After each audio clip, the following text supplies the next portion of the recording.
And welcome back. And we are now at part 3 of this week's New Comics, bitches! And we're now on to DC, so let us continue down the New 52 path. Okay, so we're going to start with Catwoman number 5. The one thing that my mind kept screaming throughout this entire issue was slow down. What we just talked about, remember we were just talking about this thing, if you actually watched part 2, we were just talking about Ultimate Spider-Man and how Brian Michael Bendis actually, he slows down the pace of the issue and lets you, really kind of get to know the character and get to care about them. And while there's a lot of narration all throughout this issue, it's like, okay, boom, boom, boom, boom, boom, boom, boom, boom, boom, boom, boom, but it's too fast. There's too much going on. It's happening at too rapid of a pace for me to really understand what's going on here. And, there's something to be said for kinetic pacing. But there's, geez, I mean, you have to give, in your book, you have to give the reader a chance to breathe. You have to do it. I mean, if you look at, okay, again, I appreciate these are comic books. They have, at, minimum, they have about 19 to 20 pages to tell you a story, okay? And I don't know if they're looking at kind of the longhand of this, where they're saying, okay, well, people are going to buy this, and then they're going to buy it in trade so that it makes more sense in the whole, so they can read it all at once and not have to be confused by what's going on here. Now, I don't like that kind of thinking. I've said that before. I'll continue to say it again. I mean, the only reason that I collect, for instance, The Walking Dead only in trade is because I didn't read it from the very beginning. And, and I've gotten other stuff like The Boys and Invincible. I started getting the trades for that because I wanted to catch up.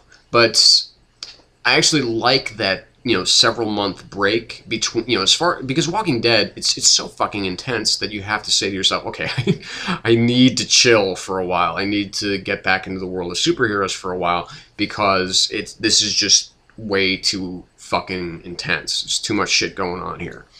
And that is, I would say, might be a better read. But anyway, back to Catwoman. We have Guillaume March's art, which is lovely.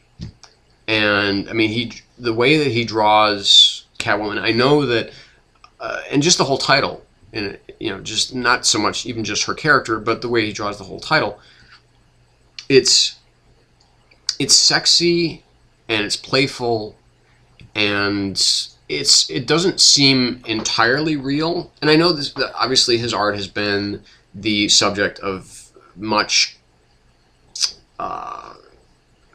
not controversy, but a lot of people don't like it. Let's just put it that way. It seems to be kind of a love it or hate it kind of artist.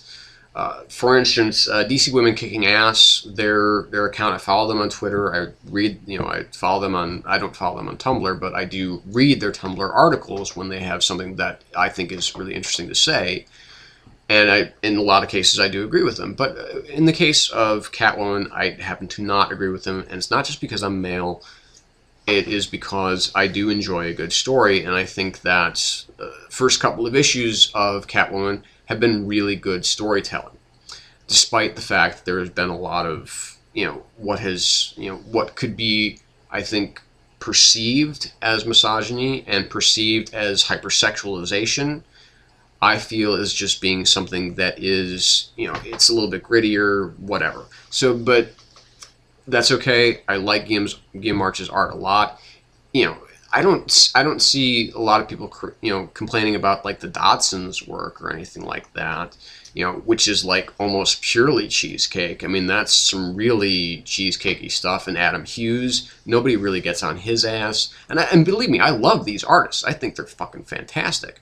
Adam Hughes is great. The Dodsons are great. But I defy those people out there who look at people like Adam Hughes and Terry Dodson, or even Amanda Connor, and say, okay, well, this is not cheesecakey art, or it's cheesecakey art, but it's fun. And then here's this cheesecakey art by Guillaume March, and it's just, you know, it's dirty, whatever. That to me, it's hypocritical, really, and that does bother me. But again, going back to this issue, I know I'm going off in all sorts of places here, and that's okay, because I do have other things to talk about. This is a 2.5 out of 5, just too fast. Judd, wind it in, slow it down. You can do it. I know that you can. I've been reading your stuff in Batwing. You can do this. Okay, you can ratchet it back. You can slow it down. I've been reading other issues of this comic, and they've been good. I've been enjoying them. So let's slow it down. Let's tone it down. Let's bring it a little bit back to center. Okay. So Nightwing number 5. This was another disappointment this week, and this is becoming one of those books that is really teetering on the edge, because as I've talked before, and I don't know if it was last week or the week before that I talked about Deathstroke. Now, they're both being written by Kyle Higgins, and Kyle Higgins co-wrote Batman Gates of Gotham, which I thought was really strong overall. It could have been a little bit better, but I thought it was, overall I thought it was really strong. But I'm beginning to see where kind of the more talented end of that came from, and this is, I'm trying not to be to really get down on him, but I'm really starting to think that a lot of the good stuff that came out of that was because of Scott Snyder and not so much because of Kyle Higgins. Because Kyle Higgins, he's starting to become a hit-and-miss writer, whereas Snyder never misses. Excuse me. But Kyle Higgins, he can do a really strong issue here, and then he'll do a really weak issue to follow it up. So, I just became tired of Deathstroke. It's gone out of my pull list now, and that's just done with. And Nightwing, I don't want to teeter, because I love Dick Grayson. I think he's a great character. But just the work that Kyle is doing, it's really starting to feel cliched. That's the thing that really bugged me about this issue, is because the circus goes down to New Orleans. And since you're going to New Orleans, I guess you gotta do a book about the voodoo that you do so much to death. I mean, come on. We've seen this story before. I mean, there's other stuff in New Orleans. I've been there. Okay? Not for very long, mind you. I was there for a week, and some of it actually scared the hell out of me when we were actually staying in the French Quarter, but but still, it's a very vibrant city, and there's more to it than just when you're there as a superhero, there's more to it than just voodoo, okay? There are actually other things that you can do. Maybe, I don't know, deal with some of the issues about, I don't know, post-Hurricane Katrina. That might be cutting a little bit too close to home. I can certainly forgive anybody who doesn't want to tread those, to go down that direction. But I'm just saying there's more. There's more things about that city other than voodoo. Okay, so I have to say nay.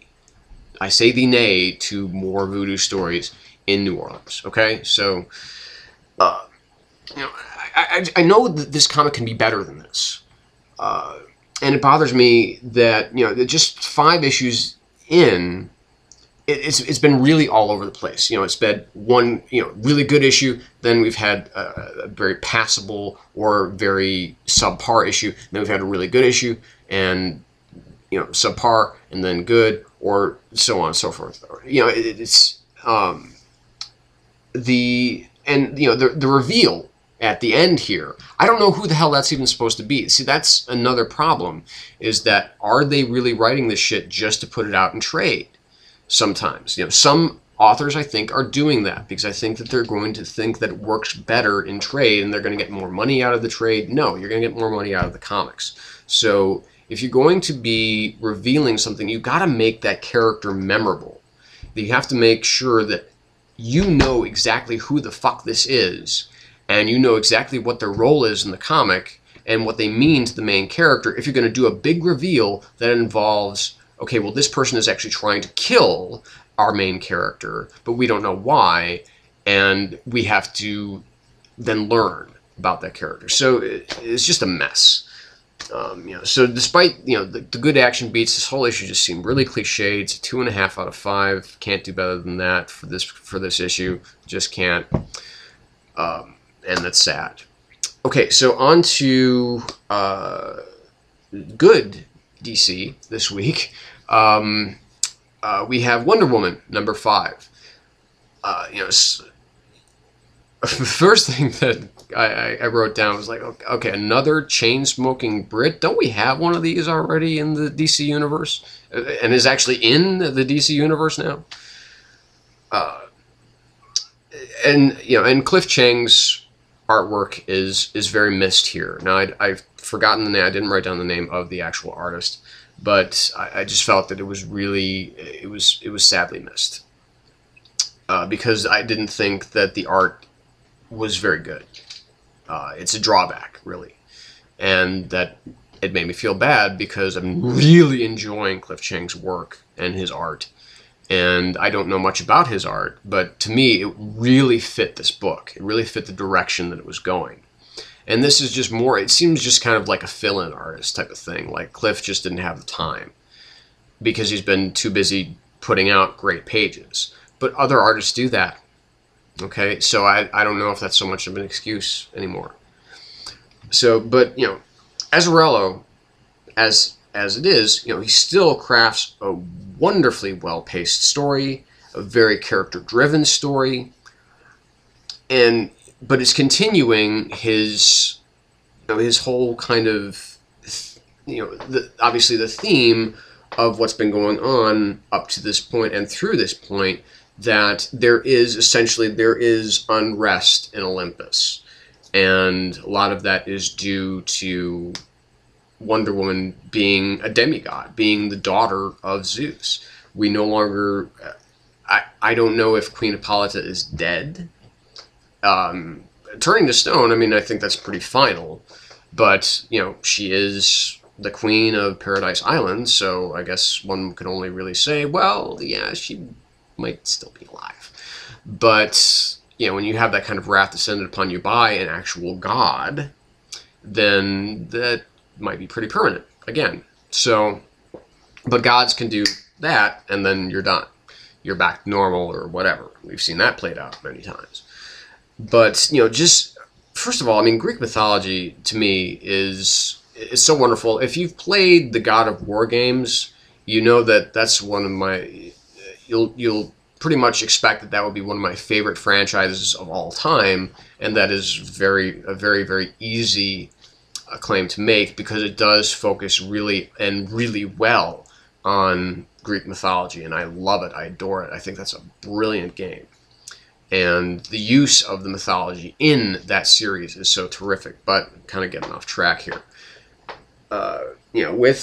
With this issue, we have a lot, like I said, we have a lot of interesting stuff going on with this new, mysterious character. And of course, Hermes is still kind of healing, and that Wonder Woman essentially is kind of really taken, just the kind of humor that this young woman is actually going to be Wonder Woman's aunt. That's a strange thing to have happen to someone who's so much younger than she is. But like I said, there's those really nice character beats between Wonder Woman and Zora, I think is her name. I want to say that's her name, but I forgot. I know her, you know who I'm talking about. Let's just leave it at that. This was a 4 out of 5. Really, the only drawback was the art. Didn't care for it really at all.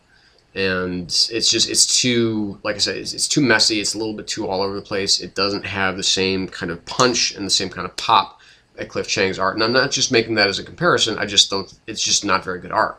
So that's, like I said, that's a drawback. So we're going to come right back and we're going to talk about really our books of the week. So stay tuned.